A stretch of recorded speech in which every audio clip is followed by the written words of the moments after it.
आज का हमारा प्रश्न है प्रश्न संख्या 2, प्रश्नावली 3.2, जिसमें हमें बताइए कि निम्नलिखित में से कौन सा कथन सत्य है और कौन सा असत्य। ये बताना है। कुछ कथन दिए हैं, इन्हें सत्य अथवा असत्य के रूप में अलग अलग करना है। तो हम देखते हैं। पहला कथन है हमारे पास ए, इसमें कहा गया 3 विषम संख्याओं का योग सम होता है।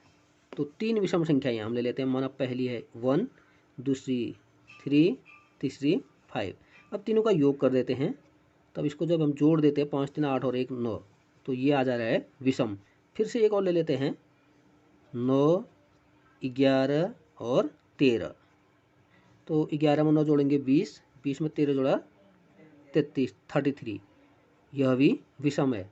तो 3 विषम संख्याओं का योग सम होता है कह रहा है, लेकिन यहाँ आ रहा है विषम, इसलिए यह कथन हो जाएगा हमारे पास असत्य।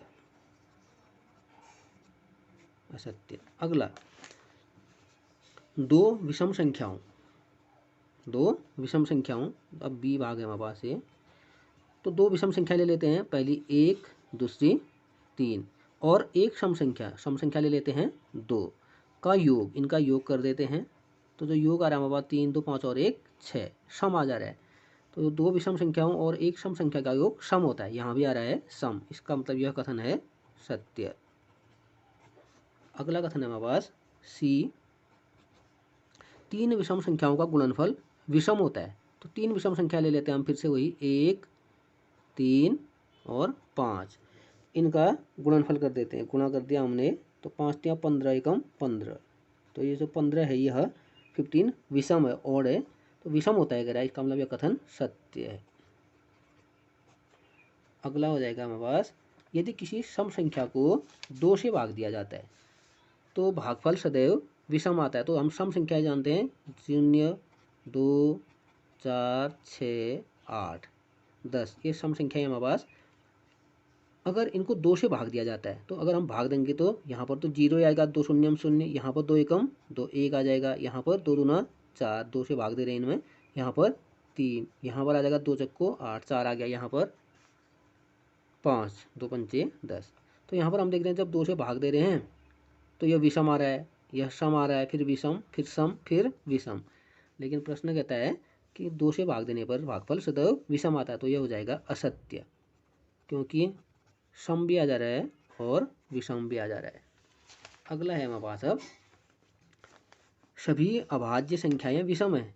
तो जो अभाज्य संख्या है हमारे पास, ये हमारे पास ई अभाज्य संख्याएं 2, 3, 5, 7, 11, ये अभाज्य संख्याएं हैं। इन अभाज्य संख्याओं में जो 2 है वह सम है। तो हमारे पास कहता है सभी अभाज्य संख्याएं विषम है, लेकिन यहाँ पर हम देख पा रहे हैं कि 2 भी है जो सम है, तो यह कथन हो जाएगा असत्य। अगला, अभाज्य संख्याओं के कोई गुणनखंड नहीं होते। तो हमने देखा ये अभाज्य संख्याएं हमारे पास 2, 3, 5, 7, 11, इनके गुणनखंड हैं कि नहीं है देखें। तो 2 के अगर हम गुणनखंड करें तो गुणनखंड क्या होते हैं, जिनका इसमें भाग जाता है पूरा पूरा। तो 1 का भाग जाता है इसमें, 1 2 जा 2, और 2 का भी जाता है 2 1 जा 2। ऐसे ही अगर हम 3 देखा तो 1 3 जा 3, 3 1 जा 3।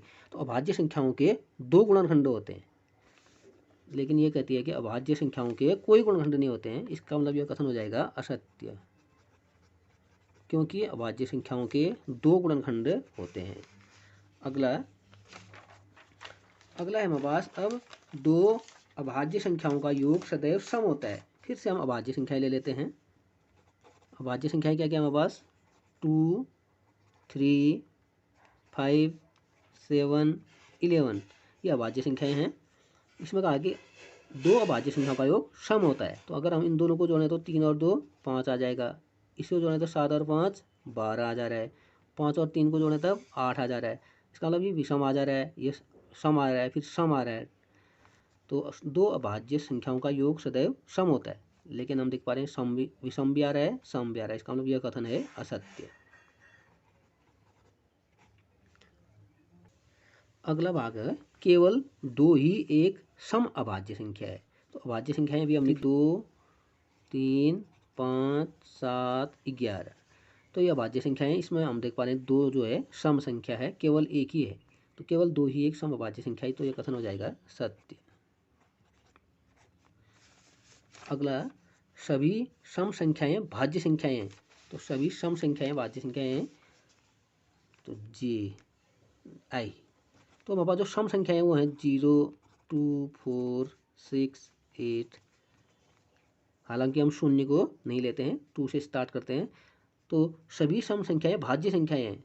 तो हम देख पा रहे हैं 4 भाज्य है, 6 भी भाज्य है, 8 भी भाज्य है, लेकिन 2 जो है हमारे पास अभाज्य है, क्योंकि इसके 2 ही गुणनखंड होते हैं, जबकि 4, 6, 8 के 2 से अधिक।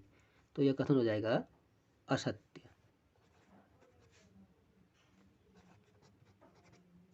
अगला जे, दो सम संख्याओं का गुणनफल सदैव सम होता है। तो दो सम संख्याएं, तो हमने सम संख्या भी लिखी थी, जो 2 होती है, 4, 6, 8, ये सम संख्याएं हैं। दो सम संख्या को इनमें से 2 का गुणा कर देते हैं, 4 2 जा 8। अगर इसका करता 6 8 जा 48, तो ये जो आ रहा है सम आ रहा है। तो इसका मतलब यह कथन भी कथन सत्य है।